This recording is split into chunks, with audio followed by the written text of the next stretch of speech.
Cuando la gente piensa, cuando la gente piensa en escribir una reseña o en hacer una crítica, casi siempre lo que tienen en mente es este proceso de materialización de un texto o de un contenido. Sin embargo, lo que yo he intentado mostrar a lo largo de estos videos es que en realidad el proceso de lectura crítica es ante todo un proceso de pensamiento. Y ese proceso de pensamiento es realmente la parte más extensa y más importante de la crítica. La crítica en sí consiste en esa organización de nuestra experiencia. La escritura es solamente una textualización, una selección de ideas que vamos a presentar porque creemos que esas son las que reflejan de una mejor manera esta experiencia, esta subjetividad sustentada en cierta información o ciertas bases objetivas. Entonces, en realidad, creo yo que, al menos en mi experiencia, no sé, insisto, yo les dije en este curso que casi todo iba a estar basado más que nada en mi experiencia, pero bueno, al menos en mi experiencia, el proceso de escritura, no solamente crítica, sino toda mi escritura es una larga etapa en la cual yo estoy pensando y tomo algunas notas, y esas notas son como que anclas que me permiten seguir pensando y seguir elaborando y seguir después. No siempre releo todas las notas, más bien son como señales que yo voy dejando de que hasta aquí llegué y a partir de allí continúo. Pero creo yo que la parte más dilatada de este proceso es todo este pensamiento, o sea, toda esta organización interna de la información o de las ideas que uno quiere comunicar. Y una vez que pasas por toda esta organización y que ya perfilaste de manera muy concreta, conseguiste enfocar el centro de tu texto, el centro de tu crítica o de cualquier otro tipo de texto, entonces ya la textualización se vuelve muy simple. Esa es mi experiencia. Entonces, voy a decirles, tal vez esto sea un poco decepcionante para ustedes, no lo sé, pero bueno, como les decía cuando hablé de la parte de lectura y cómo ya he aprendido a tomar mis notas y cómo esta manera de pensar yo ya la tengo tan automatizada, se vuelve tan orgánica para mí, que ya mi forma de tomar notas se parece mucho a lo que termina formando mi texto. O sea, mi textualización ya pasa, ya es casi siempre producto de este procesamiento mental que yo ya tengo, digamos, un poco de base. Normalmente lo que sucede en mi caso es que reúno mis notas de lectura y solamente las organizo en una estructura legible de reseña. Como les decía, puede ser un poco decepcionante para ustedes que les confiese esto, pero yo sí tengo un esqueleto, un formato de las partes, así casi como lista del súper, cuáles son las partes de la reseña, y ese formato yo solo lo relleno con mis notas de lectura, con la selección que hago de las notas y de mi investigación o lo que sea, lo relleno para asegurarme de que tenga todas las partes que tiene que tener una reseña, y ya, o sea, cada vez es diferente. Digo, no sé qué tan formularias no sé qué tan formularias se noten mis reseñas o mis videos. Cada una es diferente, pues porque cada texto es diferente y la información que uno da es diferente y da juego para cosas diferentes. Pero si yo soy completamente honesta, todas mis reseñas, las que publicaba en revista y mis videos, todos están pensados de idéntica manera para cumplir con la misma estructura. Se los confieso. Así es que lo que voy a hacer es compartirles cuáles son las partes que yo siempre me aseguro que tengan mis reseñas, para que ustedes tal vez, no sé, si ustedes creen que les es útil este formato, pues lo pueden incorporar. Además, es imposible, las reseñas y los perfumes es imposible, por más que sea el mismo formato, es imposible que sea el mismo resultado, ¿no? En el perfume, porque pues el pH de cada persona es distinto, y aunque sea el mismo perfume, pues huele diferente en cada persona. Y en la reseña lo mismo, o sea, aunque uses el mismo formato y aunque leas el mismo libro, tu personalidad, tu experiencia, tu identidad, tu conocimiento siempre le va a dar algo diferente a esa reseña. Cuando yo escribo un texto o cuando yo hago un guión para un video, ¿cuáles son las partes que sí o sí tiene que tener ese texto crítico? Bueno, en las reseñas escritas tiene que tener un título que yo le llamo título valorativo. Es decir, desde el título tiene que ser atractivo, tiene que tener ahí su cosa, pero desde el título ya se tiene que, el lector ya tiene que percibir más o menos por dónde van los tiros. O sea, desde el título ya se tiene que adivinar más o menos si el libro me gustó o no me gustó. O sea, si la reseña es positiva o negativa. No es que sea un título como del periódico La Prensa, que amarillista. Tampoco es así la cosa. Yo ya, sobre todo al final, o sea, en las últimas reseñas que hice, las más recientes, por así decirlo, intentaba tomar el título del propio libro. O sea, alguna frase o alguna imagen que me gustara la tomaba del propio libro, pero que de cierta forma también evocara mi experiencia.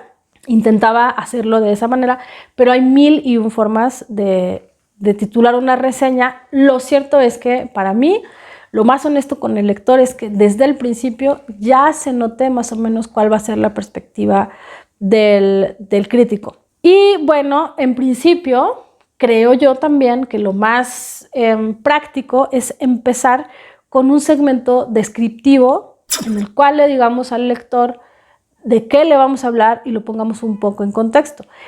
Insisto, con este contexto interno y externo del que hablábamos en su momento, cuando hablamos de contextualizar, pues no solamente decirle este libro, pues qué es, un cuento, una novela, ensayo, qué es, quién lo publica, o sea, qué tiene de importante, cómo se relaciona tal vez con otros libros de sus autores o con el contexto en el que surge, algo que sea importante para que quien nos escucha, quien nos lee, entienda, o sea, haga una idea más o menos de qué tipo de libro le estamos hablando. Y después, allí sí, lo que empezaría es la argumentación. Las razones por las cuales yo creo que el libro es bueno o que es malo, o lo positivo y lo negativo. Como yo les decía, yo cuando hago mi lectura, bueno, más bien cuando hago mi esquema de guión de reseña, es más, aquí tengo mi cuadernito de guiones. Cuando yo hago estos guiones, desde el principio, miren, es más, para serles súper honesta, empiezo mi guión con la pregunta ¿qué es? O sea, ¿qué es? En este caso, Sensacional de Escrituras y Lucrecias. ¿Qué es Sensacional de Escrituras? Sensacional de Escrituras es un libro escrito por tal y tal y tal, ¿no? Lucrecias es un libro escrito por tal y tal y tal, que se trata de esto, que no sé qué. ¿Qué es? Es una buena pregunta para iniciar. Y luego tengo estas dos columnas, palomita y tachecito, lo lleno con la información, y yo al final, cuando hago una reseña para revista escrita, una vez que se ha terminado de hacer la argumentación, o sea que ya terminé de explicar mi experiencia de lectura o cuáles fueron los elementos que más me llamaron la atención a lo largo de todo el libro, la conclusión tiene que ser una especie de suma de todos estos razonamientos. O sea, si mi título no fue suficientemente claro y mi argumentación no fue suficientemente clara, si el lector leyera solo la conclusión, tendría que saber exactamente qué pensé del libro. O sea, tiene que estar ahí como que la esencia, la suma de esta experiencia que yo tuve. La conclusión, a pesar de que todo el mundo, o sea, como que no le pone tantas ganas, la conclusión tiene que ser poderosa y tiene que ser sugestiva, porque es la última impresión con la que se queda el lector de tu reseña, y eso va a ser lo que termine de invitarle o no a la lectura de ese libro. Creo yo que una buena forma, bueno, al menos en un formato tan ligero como los videos, una buena forma de terminarlos es, o como yo lo hago hasta ahora, es preguntar si lo recomiendo o no lo recomiendo y a quién se lo recomiendo. Eso a mí me parece que funciona bien, porque a lo mejor si la gente se identifica, si yo digo, se lo recomiendo a quien le gusten los libros de terror, pero que no le guste que sea violencia muy gráfica, a lo mejor dice, sí, yo soy ese tipo de persona. Entonces eso ya es sugerente. Cuando yo lo hacía en un texto para revista, lo que yo intentaba era que de cierta forma el remate, o sea, la última frase, fuera sugerente, fuera potente, y que el remate estuviera conectado con el título. Digamos que lo que se le llama en la estructura del chiste el setup y el punchline, o sea, el planteamiento y el remate, yo lo pensaba en la reseña, es una analogía un poco rara, pero yo en la reseña lo pensaba como el título debe sugerir, o sea, como que debe medio plantear, pero dejar a la imaginación lo que yo voy a decir en la reseña, y entonces la última frase tiene que ser como no lapidaria, pero sí súper potente y súper clara, de manera que si no lo entendiste en el título, te lo traduzco en el remate y que tenga también su efectividad, su gracia. No hay que dejarnos caer rumbo al final. Eso siempre creo que es un error, creo que es un error de principiante, como que echas todo el fueguito en la argumentación. Y claro, pues sí, pero todo tiene que mantener el mismo nivel de interés. Y el remate, o sea, si sabes terminar una reseña con una frase que comunique el estado de ánimo que tuviste en tu experiencia de lectura, creo que esa es una buena manera de conectar con quien te lee y que además pueda entenderlo con facilidad y sepa a qué se atiene si lee ese libro, ¿no? Insisto, ¿cómo le hago yo? Buscar que el título sea llamativo, que ya muestre de alguna manera lo que se va a desarrollar en la reseña y que de cierta forma refleje la identidad del libro. En los videos esto no es tan posible. En los videos lo que hago más bien es intentar que los títulos dialoguen con los formatos de YouTube, o sea, sí, o sea, el BookTube tiene sus propias reglas, ¿no?